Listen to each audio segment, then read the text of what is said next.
Hey, I'd like to welcome you to another episode of Mission Matters. My name is Adam Torres, and if you'd like to apply to be a guest in the show, just head on over to missionmatters.com and click on Be Our Guest to Apply. All right, so today is a very special episode. We have Meir Vartanian on the line, and he is Vice President of Investments over at Marcus & Millichap. And also, I'm proud to announce Meir is an upcoming author in our next Mission Matters book release. Meir, welcome to the show. Thanks, Adam. Great to be here.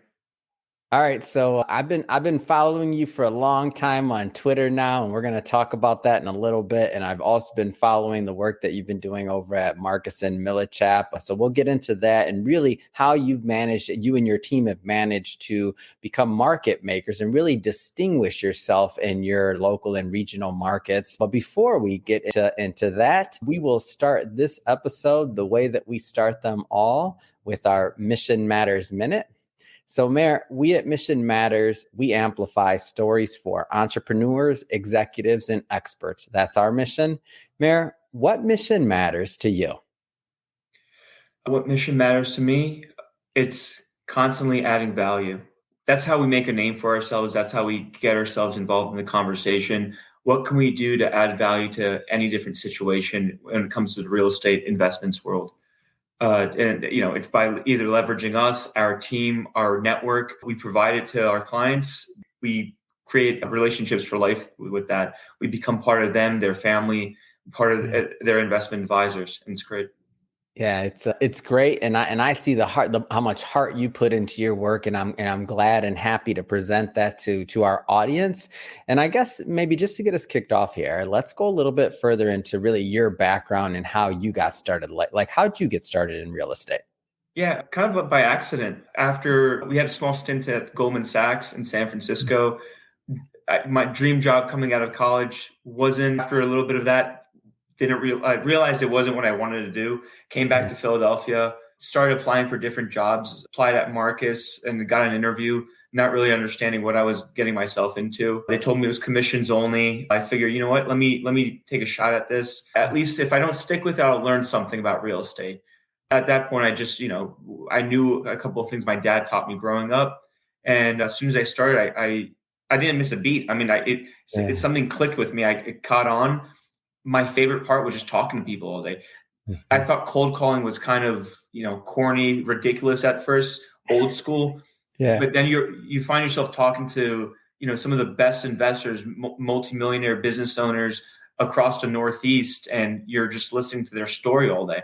These guys are giving you the time. They realize you're young, you're new, and it's like getting an MBA every day, learning from the guys who've actually done it. And when you get to that realization, it's like you can't stop. Every day you're in the thick of it, and with some of the best business leaders in the country.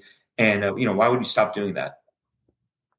Oh, it's great. It's a great perspective, and it is a great attitude towards the market and otherwise, and really adding value. And it just speaks to your mission and what you said about adding value to others. What kind of advice would you give to maybe the next group of individuals that are thinking about or considering entering the world of real estate? What kind of advice would you tell them? I tell my junior brokers all the time, you have to have an open mind for this. There's no textbook for this. Every building's different. Every town, city, municipality is different. You have to be able to pivot, and you have to think on your toes. You have to be creative. You have to be scrappy, because this isn't like a stock where you can just look at a balance sheet and figure out the price. These assets are cash flowing, but at the end of the day, they have roofs, they have mechanicals, they have the owners, they have personalities. You have to manage different types of personalities. Not every situation is the same, and that's what's fun about this, right? Mm-hmm. Every puzzle is different. Every problem has different ways of solving it. We've done hundreds of transactions over the last couple of years, but the next 100 transactions are going to be completely different from the last 100. Yeah, and what's always interesting to me in real estate, and I argue, unlike stocks, is that there can be some really inefficient situations that allow for, good return for investors. And there's just a lot of different scenarios versus maybe if you're looking at that screen, right? And there's other market forces and things that are kind of taking over, right? Over and above, let's just say the balance sheet of the company, right? With real estate, like sometimes that can really be in the sellers or the buyer's advantage. And I understand that you represent both sides. Am I off on that? Yeah, no, we represent both sides most of the time. Let's talk a little bit more about your niche really and what you're doing. So maybe tell us a little bit more about your team over at Marcus and Millichap. Yeah, my partner and I, we run the largest team at Marcus and Millichap out of the Philadelphia office. We have about 8 junior brokers under us and 3 full-time staff members, as well as us, the team leads, Dunkel Vartanian Group. And a lot of what we do when we're selling these property, especially when we first started, we weren't selling the Class A, like Skyline property. We're selling some of the more unsavory assets, the assets that you really had to wrap your head around. And you have to build a narrative around that. You have to figure out the business plan. You have to figure out how someone's going to be able to buy the property, make money in the property, and then sell the property when it's time. And it's developing a business plan with the potential investors. And these are some of the ways we add value, going in and sometimes teaching the investor buyers what they can do differently to operate the property to increase value within. Teaching the sellers what they have to do to get ready for a sale. If they want to sell today, they have to line some stuff up to get ready so they don't get crushed during the due diligence process with retrades or anything. So we have to defend both sides. And at the end of the day, a seller has to leave some meat on the bones for the property so someone else can get some future value out of it. And then on top of that, we pair up all of our buyers with the right, lenders, inspectors, title companies, attorneys, whatever we need to do to make sure the transaction moves slowly. Because at the end of the day, anyone can put out a for sale sign. We don't put out any for sale signs. That's not our job. Our job is to manage a process at the end of the day, make sure the disposition or acquisition gets to the finish line, because these are 90-day timelines. Anything and everything will happen. And our job is to make sure everything stays on course throughout the process. And that's why we get hired. That's our role in the process. Yeah. And just speaking to, again, some of the individuals that are maybe just getting started in real estate or considering it, residential versus commercial real estate, like your views on maybe going either route as a career path. You have active listening, open listening. In any conversation with your client, you should be speaking 20% of the time and they should be speaking 80% of the time. Yeah. They're going to tell you exactly what you need to know. Whether they know it or not, they're going to tell you. And just hanging back and listening is sometimes that's what they want. They just want someone to listen to what they're thinking, and you just going to be and just absorb it and ask as many open-ended questions as you can, because that's at the end of the day, no one's looking. You don't have to have all the answers. Yeah. You don't have to have all the answers. Then you can table stuff. You have to be patient with it, because this is a process. Like I said, 60 to 90 days. That's our timeline in the commercial world. I know residential is sooner, but not everything has to be taken care of that then and there. Realign yourself, put everything you need to get together, and then go back out and ask your questions and answer the questions they had for you. No need to rush. Now, I know you're a pretty humble guy, but I do got to ask you this. Like, how do you think that you and your team have managed to really become market makers in your area, in your niche, and in your region? And maybe for those that are unfamiliar with that term, also just talk a little bit about what that term means. So being a market maker.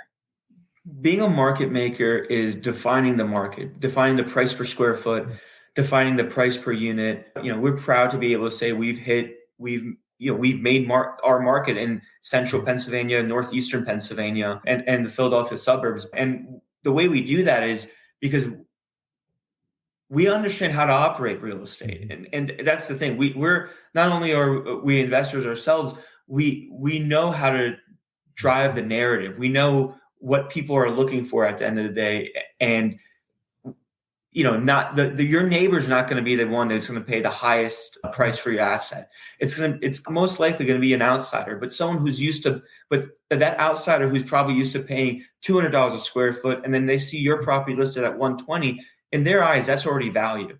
But then bringing someone in from across state lines or from the other side of the country and kind of getting them comfortable with that new local market, that's a lot of hand-holding on our end. They are coming with different perceived value. Their perception on everything's different. Outsider looking in, it's always looks in with clear glasses. We're strong believers in that, and that's how we drive value. That's how we make the market, by getting them into the fold, getting them connected in with our network of third parties, getting them comfortable, and then we've done that time and time again, and we've been very successful in doing that. What is your approach, or how do you go about, whether it's mentally your mindset and kind of going to the table and it's time to start negotiating and talking about the actual, nuts and bolts and terms for the deal? Like, how do you mentally go into that negotiation? Again, before you can get into the thick of the negotiation, it's all the prep work in the front end. And that's where the active listening comes back. You're going to know what is important to them, what life changes are occurring, why someone is looking to sell and why someone is looking to buy. Understanding, and the buyer and the seller have to come in some terms. It's not always price, right? There's timelines associated with it. There's after the sale, what can occur. There's different things that make people make decisions, right? And it's all the active listening on the front end, knowing what the top three for each side is going to be, and coming and basically eliminating trimming the fat of the conversation and writing it down and deep into it. That's the most important part.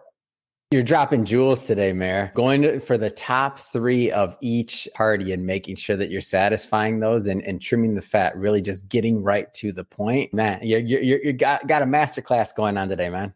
Appreciate it. Thanks. So let's just say, you're getting further along in the deal, and invariably, like, we don't have to pick on one particular reason, but invariably, like, deals fall through. And before you get to that finish line, like you said, anything and everything can happen. Like, how do you keep yourself and maybe your team mentally focused and prepared for those inevitable twists and turns that are going to come up when it comes to closing a deal? It's not easy. That part's probably never going to get easy. But versus from when we started till now, our perception on these things have changed, right? I always tell junior brokers, never count your fee. It's not a closing until a day after closing, and always have as many balls in the air as possible. Your goal, that one deal isn't the deal that's going to make you rich and retire, right? It's never that case. We're here to run a business, and that's what separates good brokers from mediocre brokers, is seeing your brokerage business, seeing you as a business is the most important thing. And what do businesses do? They're constantly turning inventory. Your goal is to be constantly turning inventory, having multiple deals under contract, multiple listings at a time, multiple closings in a month.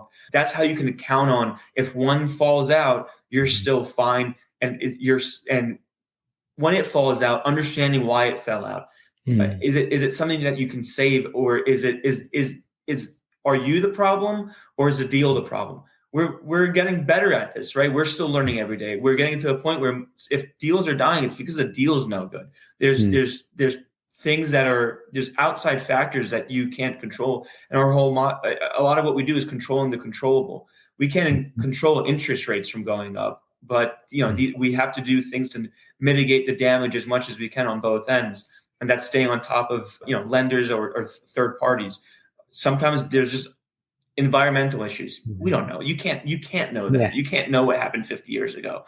I mean, you can't beat yourself up about that. So, and doing this, you're going to get thick skin. You're going to get very thick skin doing this. And again, you have to think of the longevity of your business. In 5 years from now, how is everything going to look? You always put things back into perspective, and you got to keep looking forward.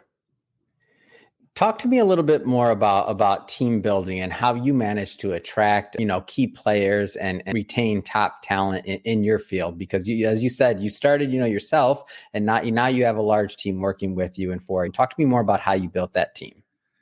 Yeah, slowly. We grew slowly. We didn't want to grow fast. We didn't want to grow ahead of ourselves. We knew when it made sense to bring on another junior. We knew when it made sense to hire another full-time staff member based off the bandwidth that we can take. And as we were getting bigger and our juniors were producing, affording more staff made sense. But also, just because a junior wants your mentorship, you have to make them earn that, right? And it might sound weird. They're 1099 employees. You're not paying them, but they have to earn your time. And when you're an entrepreneur, all you have is time. It's your most precious resource, and you can either spend time with a new kid that wants to learn, or spend more time generating business. So and managing that time. I don't want to say put these new guys through a test, but we need to make sure they really want it, and they're going to put as much into the business as we're putting in. They need to give it their all. We cull the herd. We have to sometimes, and the cream always rises to the crop. And we're at a nice spot right now where all of our junior agents are producing. Our staff is busier than we've ever been in this market, and it's because we set up everything on the front end and we built out slowly, and we're in a good spot right now. Oh man, that's great. It's a great success story, great entrepreneur story. And I love the fact that you said that you didn't necessarily rush the process, because I feel like there's so many out there. And I don't mean just in real estate. I mean entrepreneurs in general that have that burden on them, or sometimes that unrealistic expectation that they're just going to have to, year one, knock it out of the park, and they have to build everything. And then overnight, like, to me, we often hear these stories and these headlines, but a lot of times they take that at face value. And they don't think about that, the overnight success that took 10, 20, 30 years or however long it took. We just see the headline and we're impressed, but it takes time to build a solid business, right? It takes time and patience and and resilience. You have to believe in yourself, and if you don't see your future, what your business is going to look like in 2, 3, 5 years down the line, you're not going to have the vision to build out what you need today. And it's one step at a time. And I've seen people fail from not following that, but I think patience is key, especially in real estate. It's all small successes to get to the big goal. That's what it is. It's delayed gratification, and in real estate more than anything. Yeah. Well, Meir, I want to talk about the book briefly today. And just for everybody listening, just so you know, so we'll be bringing Meir on for a second interview. Consider it part 2 of a 2-part series. And there we'll do a deep dive into the book. At that point, it will already be live in print, and we'll be holding up copies in that interview. But for today, just a little bit of a teaser, and note, this is still in editing. So some of the content can change and will change, always does. That's publishing. But keeping it high level, Meir, what are some of the things that you hope to present in the upcoming book? In the upcoming book, a few of the main points we hit on is team building, communication within the team, small organizations, pros and cons of small organizations, and on the entrepreneurial side, the delayed gratification, and how the small things we do today, you're not necessarily going to see results, but it's when you do see results, every entrepreneur knows that first sale they get, that first step towards growing the business, it's the most rewarding thing. And there's a different kind of euphoria there. Entrepreneurs, we're different animals, Adam. You understand that more than anyone. Different things make us tick. And I think it always comes down to delayed gratification. We just like that. Yeah. Well, I'm going to cut you off there and say that that's all you're getting, everybody that's watching, for this one, because we do sell books, and I'm not going to have Meir give all the secrets away, because I want you to pick up a copy of that book once it's live, and we bring, of course, Meir back on the show. But that being said, I mean, Meir, you got, as you just mentioned, your career is rocking and rolling over there. I mean, they got a lot going on. You're busier than you ever have been in this market. We're recording this February 2023, so it can be a tricky market as well. I just have to ask, what's next? I mean, what's next for you? What's next for your business? What's next for us? We're, our goals are always increasing. We definitely want to close out more this year than we did last year. And we understand the economic environment coming in. Personally, we're, expanding our personal portfolios, have a few development projects we're undergoing. And then other than that, my wife and I are looking to start a family in the next 1 or 2 years. So we have a lot moving. It's not going to be easy these next couple of years, but that's why we're here. Oh, that's awesome. Well, congrats on that. And not anything worth achieving. Some people say never easy. And I don't know, that's been my case, but I feel like what you've described to me is a recipe for success. I'm excited to watch your team continue to grow, your family grow, and also just to have you be part of the Mission Matters community, because that's what we are here. So that being said, if somebody's listening to this or watching this and they want to connect and follow up and follow your content or contact you about real estate, about opportunities, how do they get in touch? I'm very easy to get a hold of. My cell phone number and email address is basically everywhere. Follow me on Twitter. I reach out to a lot of people. Reach out to me on Twitter. Just DM me. And, schedule a time to call and talk. I love speaking about real estate. I can do it all day. I do it all day for my job. So it's easy. Just reach out. My email address and phone number probably will be provided. Awesome. So your Twitter is, I think it's at The Real Mayor, if I'm not mistaken. Yep. At The Real Mayor.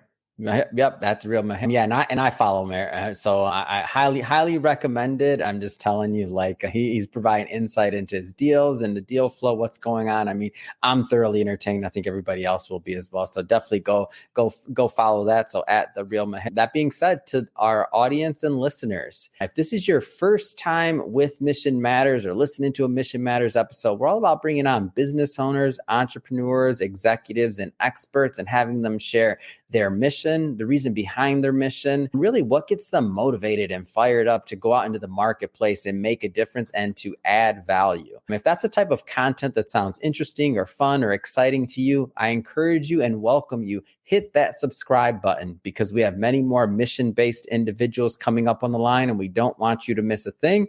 And Maher, I really thank you again for coming on the show and making time for us over at Mission Matters. And I can't wait till the next time we get to work with each other. Thanks again. Thanks, Adam.